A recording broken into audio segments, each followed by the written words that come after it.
Very much. As the lecture is very short, it's supposed to be only 10 minutes, so I thought maybe it would be good to start with the conclusions, and then I make sure that you all know what I wanted to say. But first, thank you all for coming here today. I also wanted to, this is my comment, but maybe it will be a general comment. The conference was so nice up until now, and now you brought also those who are dealing with Arabic, and it's like creating some tension here in the room, which I think is good. My PhD, and I'll start with this, dealt with the behind the scenes of Arabic language studies in Israeli Jewish schools, also in Jewish schools before Israel was created, between the years 1935 and 1985. I dealt mostly with archival documents from the Zionist archive, the State Archive, and the Military Archive in Tel HaShomer. And I tried to understand Arabic language, but not through philological or educational or pedagogical perceptions or aspects, but through the political aspects of Arabic language studies in Israel. I tried to understand why Arabic was taught in Israeli Jewish schools, how the decision or the aim of Arabic language studies changed with the time, maybe it didn't, what enabled Arabic language studies in Israeli Jewish schools. Was it an interest of the students? Was it an interest of the schools, of head teachers, of the political sphere, of the security sphere, of all of them together? And one of the ways that I did it was to try and analyze the coalitions and the networks behind this school subject that is called Arabic, that I would say shaped Arabic language studies in Israeli Jewish schools, but also shaped Arabic language in a way among Jewish Israelis living in this country. What I actually did was speaking about things that are sometimes not the most pleasant ones. I spoke about the tensions out from which Arabic language studies emerged, and also how these tensions shaped Arabic language studies. And I will start, again, not with the topic of the research, but also with maybe what I feel is also important to mention about French. My friend Aviv, so this is totally unplanned, spoke before about 1959 and the importance of the standardization maybe of the relations between French studies in Israel in 1959. But I will argue that we should start beforehand, in 1954, when Shishkali in Syria was toppled, and when the battle, when another rebellion in Algiers started, and when the French government started to have more anti-Arab policies, let's say, and where this Israeli-French relations could have emerged out of these political situations. Then in 1956, in February 1956, France decides to stop the embargo of weapons on Israel. Then in July 1956, we have the Sinai campaign, the Sinai War. Then in 1957, France and Israel start to work on a common nuclear plan, or at least Israel gets support for a nuclear reactor from France in 1957. Then in 1959, they also speak about cultural relations and teaching French in Israeli Jewish schools. I think this is important to understand the political atmosphere in which we live in, and the environmental atmosphere in which we live in which French studies do not just come out of a vacuum, and are connected, and definitely are connected to other important things that are happening there. This period of 1956 to 1960s, in Hebrew it's sometimes called Yerach HaDvash, the honeymoon between France and Israel. Sometimes it's called the flirt, ha-roman, and it was Dan Almagor's famous poem, or semi-famous poem. It says, "Techis Tzarfat veYisrael, אין בינן כבר שום הבדל, אין בינן שום דיפרנס, תחי ישראל וvive לפרנס." This is a song, a poem that was written after France sold Israel 12 Mister's planes, not after the decision to teach French in Israeli Jewish school. So again, this relationship, I would say, is very important. Second, and this is why I said maybe it wasn't such a good decision to invite us here, there is also a tension here, because English is being taught in Israeli Jewish schools from 2nd grade or 3rd grade up until 12th grade, and this is also the same in Arab schools in Israel. However, Arabic is a subject that's supposed to be taught compulsorily from the 7th grade up until the 10th grade, not only up until the 9th grade, but there is a little asterisk there that says that Arabic can also be replaced with French. Again, I know that this might create some controversy because the people who support Arabic will say, hey, we were here first, and the people who support France will say, we are as important, or at least you should allow the student to choose. But I think it is important to say that even this was not said here out loud, there is some kind of a cold war, or maybe war is too much, but some tension between the two languages. And I do not say it on contemporary study, but out of my historical research, especially from 1959 and on, there is, I studied the Arabic language policies, there is an ongoing complaint from Arabic educators in the Israeli Jewish school system, especially in the archives, in letters that they are sending to one another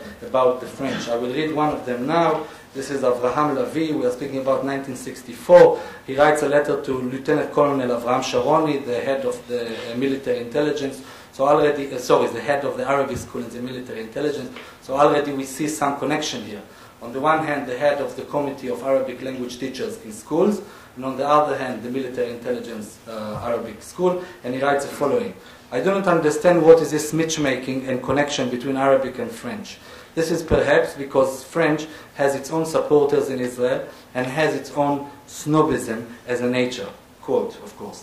Even the ambassador of France, Monsieur Gilbert, wanted to study Hebrew and Arabic and didn't understand why one student need to choose between Arabic and French. And then when the decision was said, okay, so maybe we should make Arabic as a compulsory school subject, and then people will study Hebrew and English and Arabic, and will be able also to study French, so you can understand that it also created controversy, because those who supported France said, who is going to choose a fourth language in Israel? At least keep this battle or this selection alive. And I know also, again, maybe this will create some debate later on, but at least we need to understand that from the Arab side, from the Arabic language teaching side, there was also controversy in the introduction, in the entrance of French into the curriculum.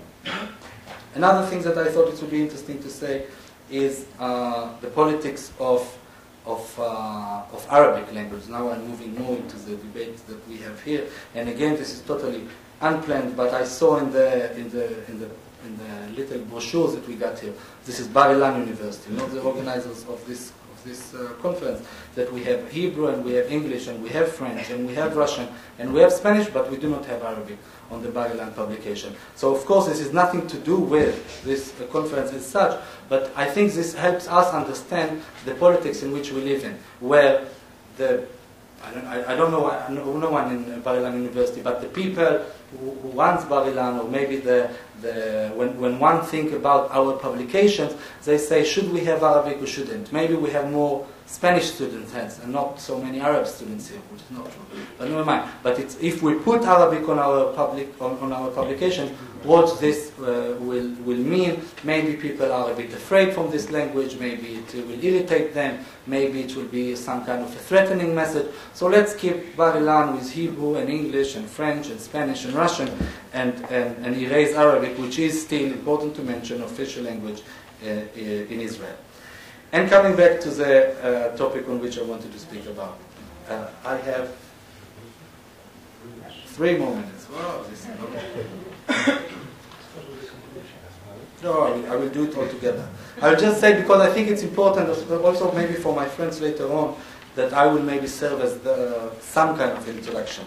Arabic was introduced in 1935 as a language that need to be taught in all Jewish schools in Palestine, Eretz Israel. This is a memorandum called Yalin Memorandum. My grandmother says I need to say Yalin Memorandum, so this is from now on Yalin.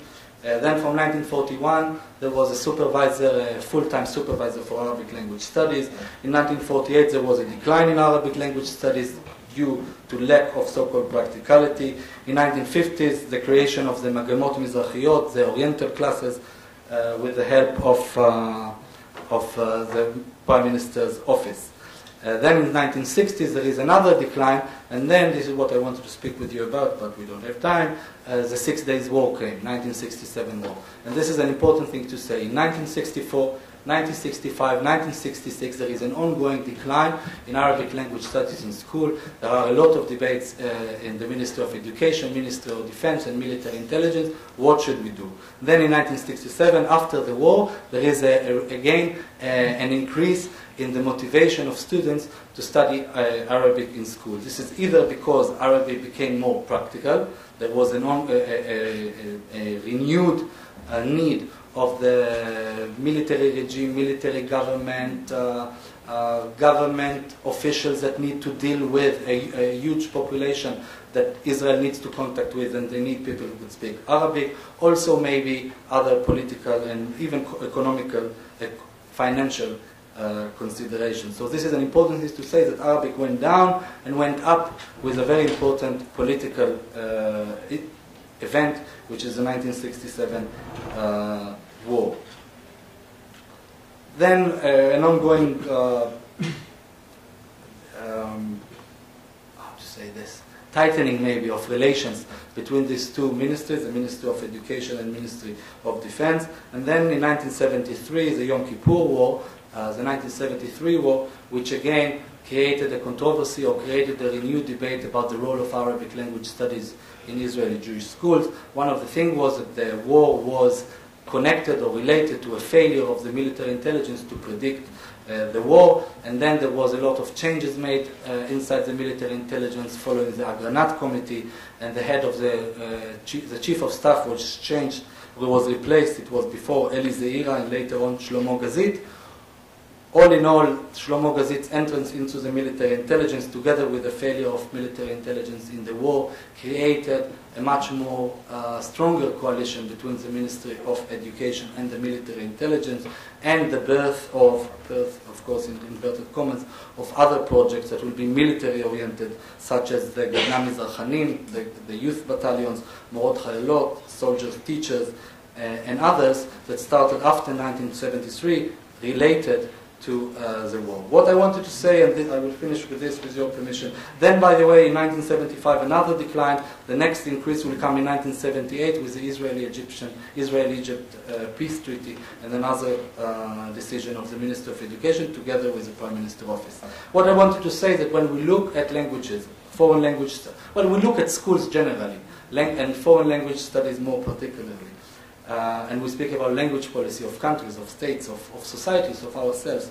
we should never disconnect it from the world in which we live in, and this world is very political, especially in this place, in this part of the world. And I thought this would be an important, even if controversial, beginning to this talk, to say that Arabic is definitely not disconnected from the political environment in which we live in, and it is connected to security consideration and to political fears of those studying it and of those teaching it. Thank you.